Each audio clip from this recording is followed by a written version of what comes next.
On repart donc, deuxième partie, Start-up. Anna Balès est avec nous. Bonjour Anna, cofondatrice de Leasy. Nathalie, dites-moi un petit peu qu'est-ce qui vous intéresse dans Leasy, et puis elle va nous raconter un petit peu Bien ce qu'elle fait. sûr, je vais vraiment lui laisser la parole. On travaille beaucoup avec des partenaires applicatifs, puisque c'est important aussi qu'on puisse compléter nos offres Cégide avec des écosystème. écosystèmes. Et on a à la fois des partenaires un peu historiques, stratégiques, mais aussi des startups. Et c'est toujours tout à fait intéressant de surveiller ce qui se fait. Et c'est aussi de temps en temps nos clients qui nous en parlent les premiers, en disant on a vu ça. Et en l'occurrence, on a quelques clients en commun.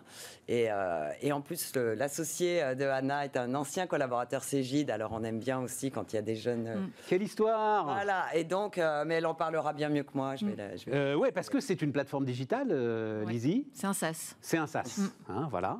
C'est ça. Alors, Leasy, c'est la seule et unique solution qui permet de faire à la fois de la seconde main, de la location, du take-back programme pour les retailers. Donc, ça permet aux retailers de rentrer très facilement, en moins de 2 mois, dans l'économie circulaire. C'est-à-dire ce que commençait à nous décrire Delphine en termes de complexité de l'économie circulaire, mais vous allez nous en parler.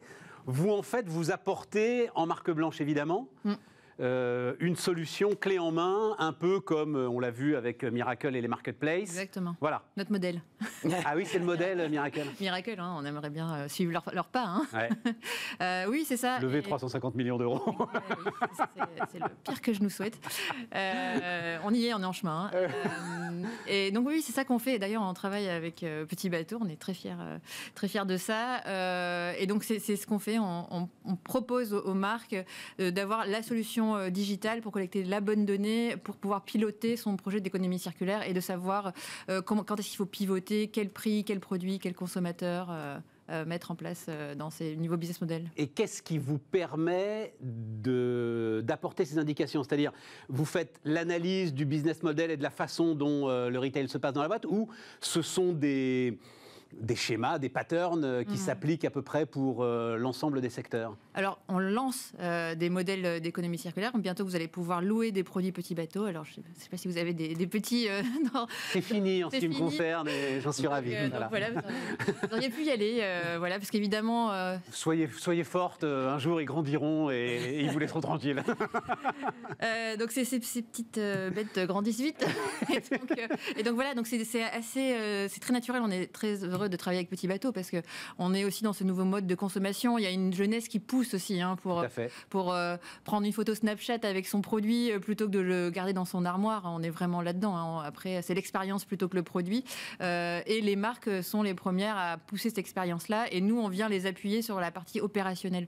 Donc, c'est-à-dire qu'on va lancer leur site web, on va mettre des puces RFID en Unique ID sur tous les produits. Et donc, tous ces produits vont être suivis dans tout leur parcours, que ce soit du départ à l'entrepôt, chez le client. Quand ça revient, il faut le remettre à neuf.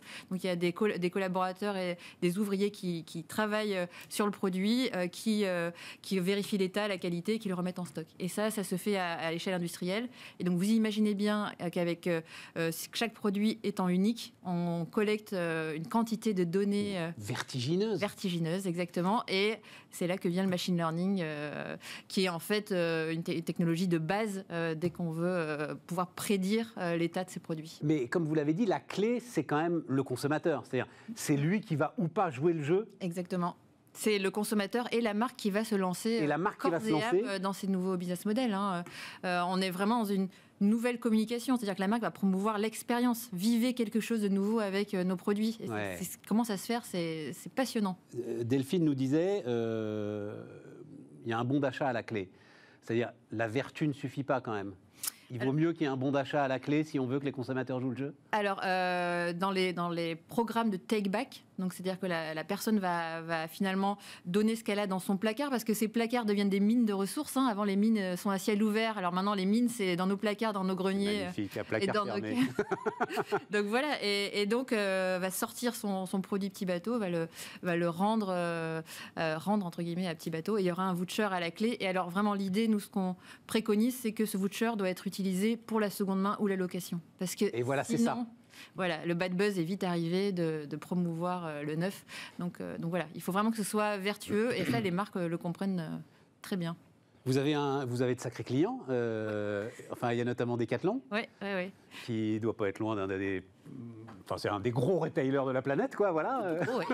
Voilà, tout gros. C'est bien de commencer par... Wow. Non, mais là, c'est le côté entrepreneur, quoi. C'est-à-dire qu'à un moment, on prend Decathlon ou on ne prend pas Decathlon, ça doit être une réflexion, non, on prend Decathlon et on surprend Decathlon. Et on surprend Decathlon. Ah, c'est magnifique. Oui, Decathlon, c'est notre client historique. On commence la 4e année avec eux. Donc, on est très fiers de ça. Ils nous font confiance. On va ouvrir la Belgique avec eux, notamment. Et on a des données formidables avec Decathlon sur la durabilité des produits. On a loué des choses, mais des dizaines et des dizaines de fois, je ne peux pas trop dire. Mais voilà, on a des rentabilités x3, voire x4 sur certains produits. Donc oui, avec eux, on s'éclate, j'ai envie de dire. Merci Anna, voilà, on est au bout de tout ça. Merci Nathalie, tout ça a été passionnant. Merci Stéphane. Et donc on se retrouve très bientôt pour un nouveau numéro de Rebond en partenariat avec Cégide.